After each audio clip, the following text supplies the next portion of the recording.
Bueno, en este video vamos a iniciar una presentación general del análisis de cargas trifásicas en corriente alterna. Vamos a utilizar los valores de tensión y frecuencia de la red de baja tensión en Argentina, que ya hemos presentado en el video anterior. Acá he hecho un pequeño ajuste a la tensión de fase, el valor absoluto. Ya la he presentado como de 231 volt, porque si multiplicamos por raíz cuadrada de 3, nos va a dar más o menos 400. Bueno, de manera tal que a la hora de hacer los cálculos, con los redondeos que vamos a tener que utilizar, no tengamos tanto error como si utilizásemos los valores nominales que son redondeados. Recuerden que 230 400 es un valor nominal que son valores redondeados. Bueno, acá he representado al secundario del transformador, que habíamos visto en el video anterior, configurado en estrella, como constituido por 3 generadores, para poder visualizar mejor la obtención de las tensiones de línea, sobre todo. Las tensiones de fase se obtienen a partir de cada uno de los 3 generadores. Este generador proporciona la tensión de fase 1 entre este polo y el neutro. Bueno, y análogamente ocurre con este generador para la tensión de fase 2 y este generador para la tensión de fase 3. Acá he utilizado la convención de llamar tensión de línea 1,2 a la tensión de fase 1 menos la tensión de fase 2. O sea, sería la tensión de este polo con respecto a este polo. Lo venimos recorriendo así.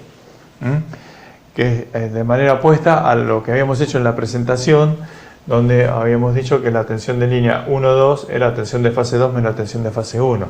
Bueno, acá estamos utilizando esta convención porque es la que más se utiliza.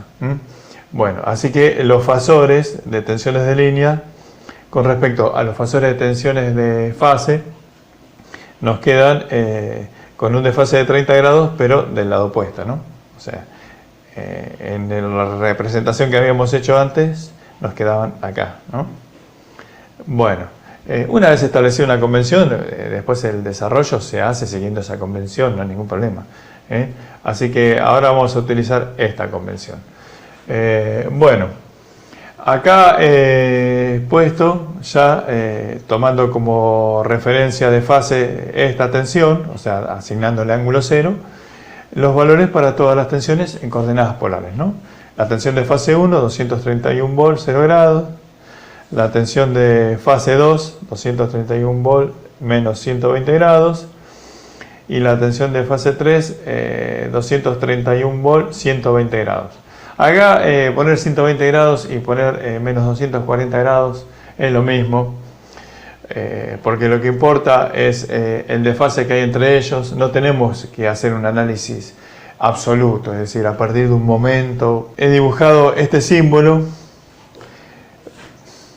para hacer referencia a lo que se denomina secuencia de fase o secuencia de fases, que nos estaría diciendo cómo se van sucediendo, por ejemplo, los picos positivos de cada una de las tensiones de fase, por tomar una referencia, pico positivo con respecto al neutro, ¿no? Y en este caso se sucederían de la siguiente forma. Primero la tensión de fase 1, después la 2, después la 3, después la 1, después la 2, después la 3 y así, ¿no?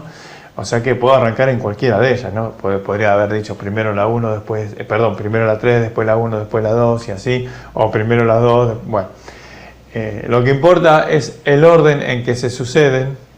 ¿Y cuándo importa esto? Cuando hay, por ejemplo, 2 fuentes de suministro, como podría ser en un tablero de transferencia, la tensión de red o la tensión suministrada por un grupo electrógeno.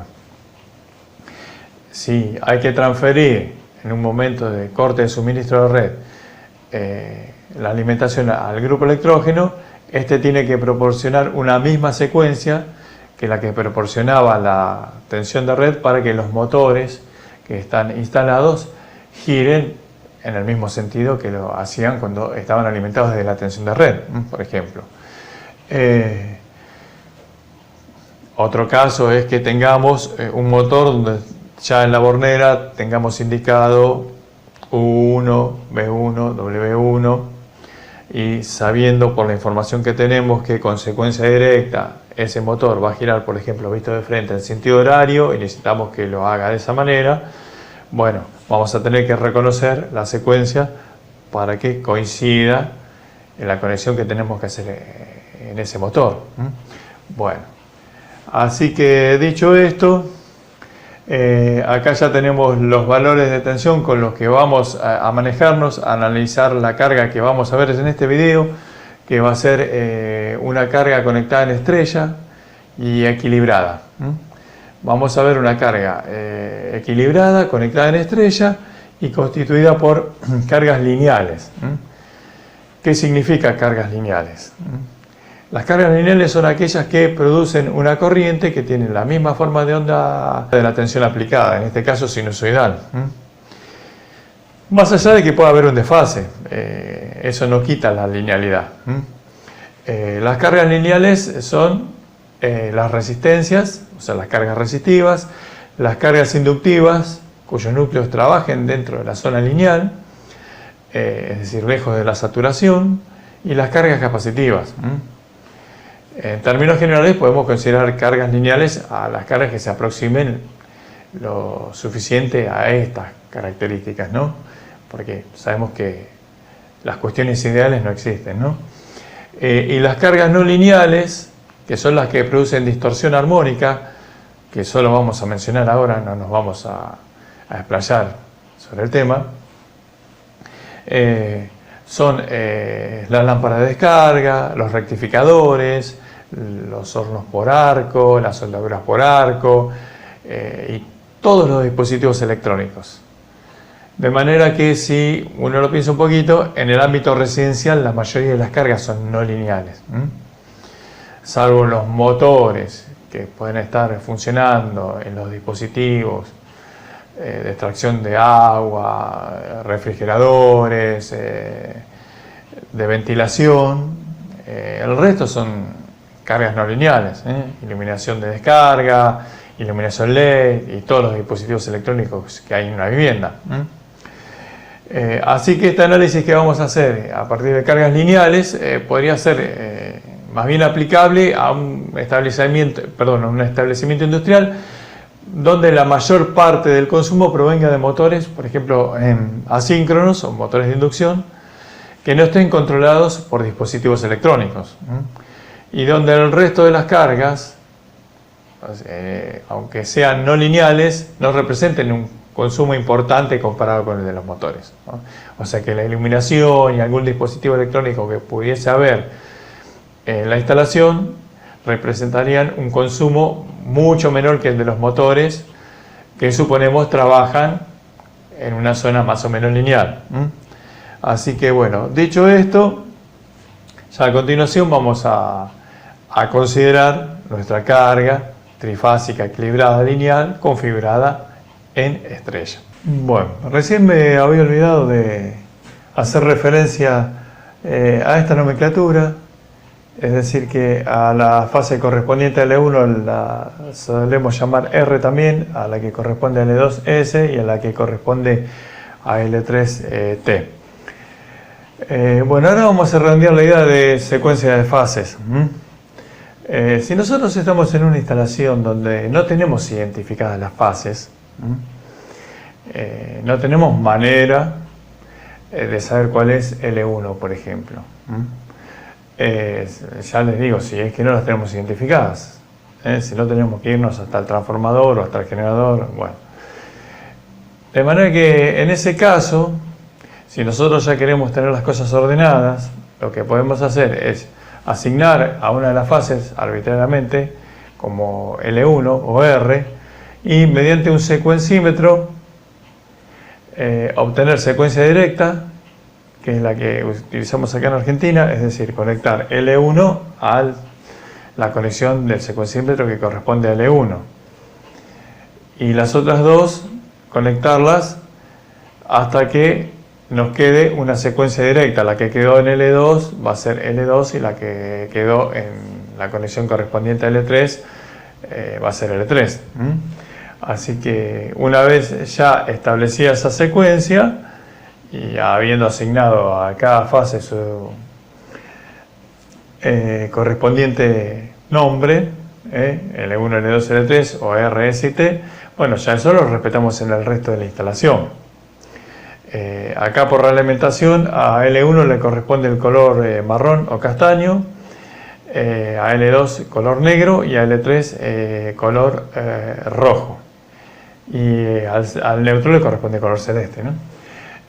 Bueno, ¿dónde va a ser importante esto? O sea, ¿cuándo va a ser importante que tengamos identificadas las fases más allá para el orden de la instalación?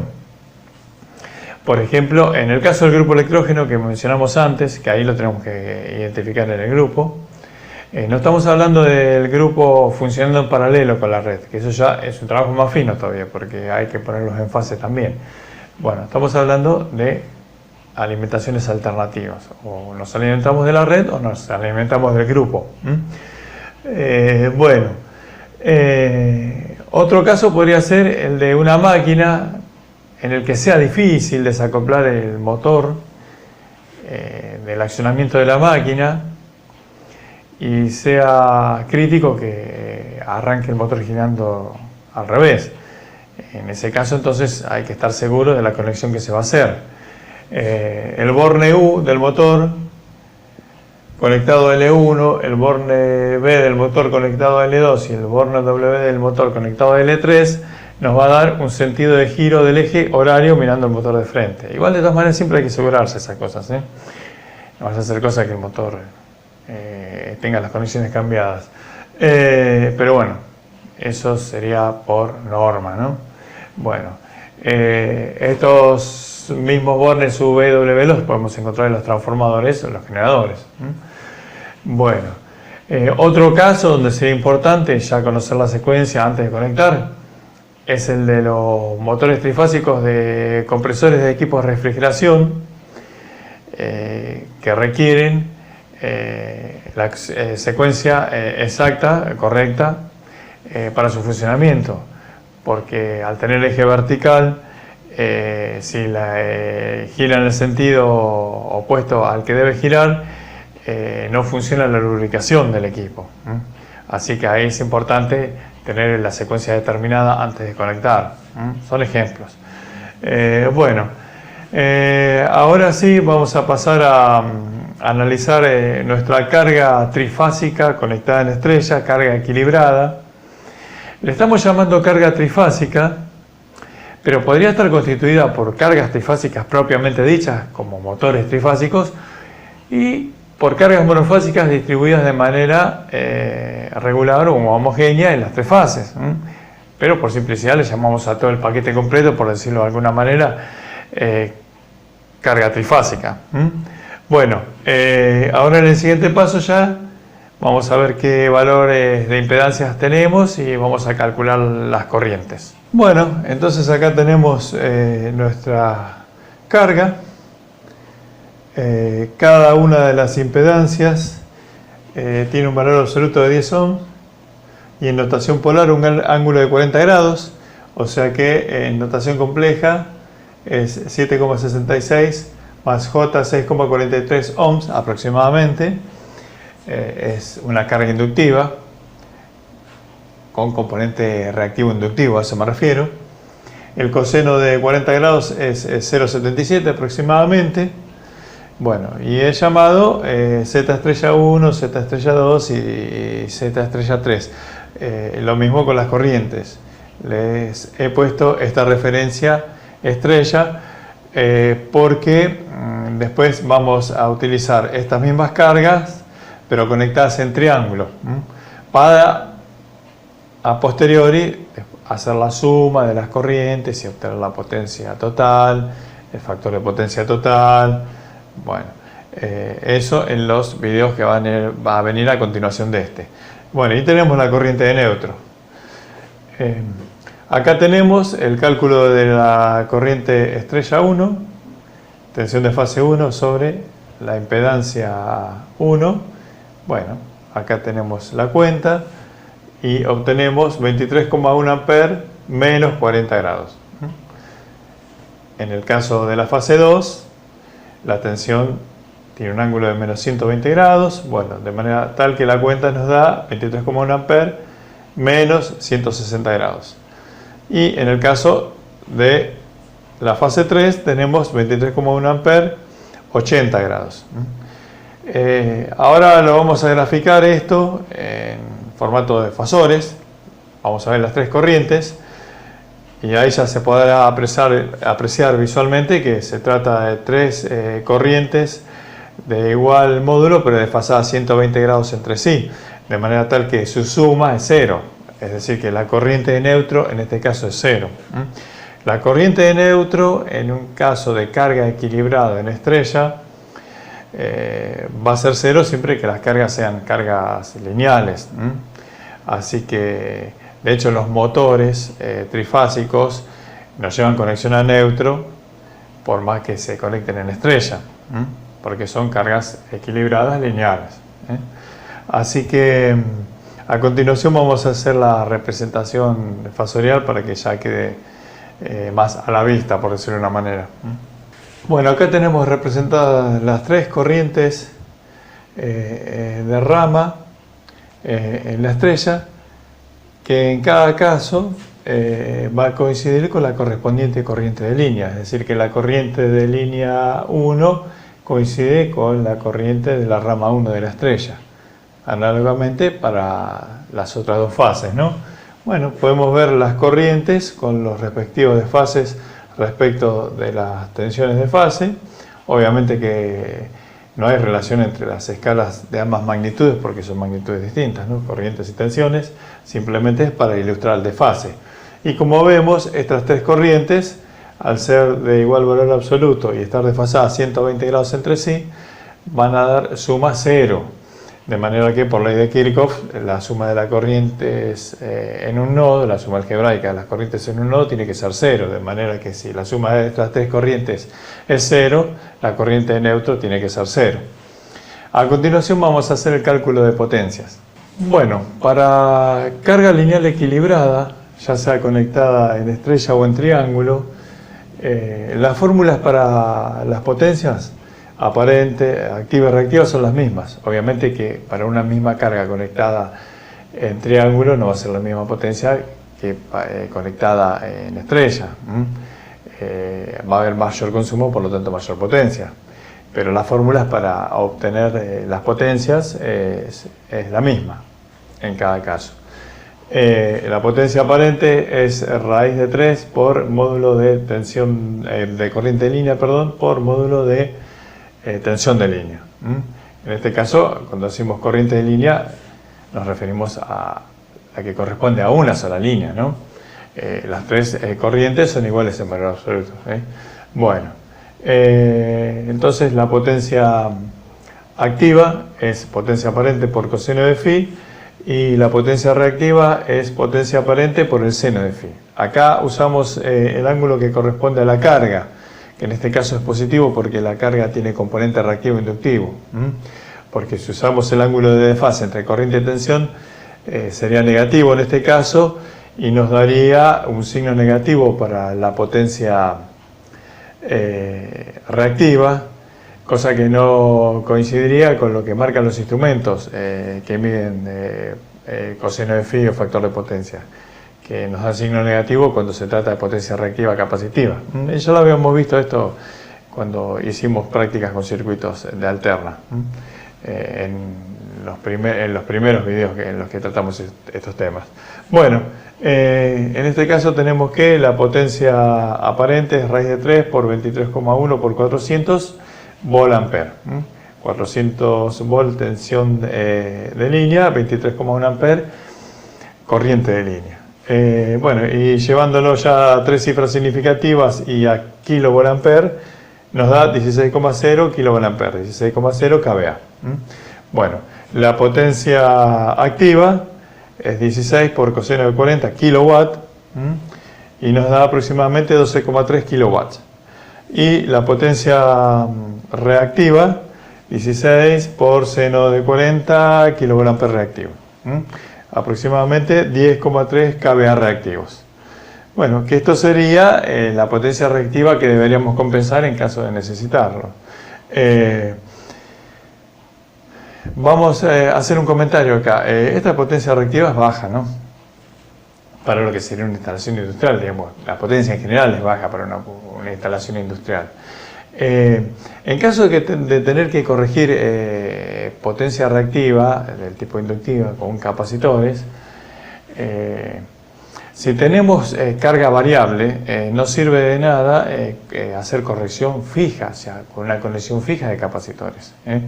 Lo que hay que hacer en esos casos es instalar un banco de capacitores y con un dispositivo controlador de factor de potencia ir conectando a través de los respectivos contactores las distintas cantidades de capacitores necesarios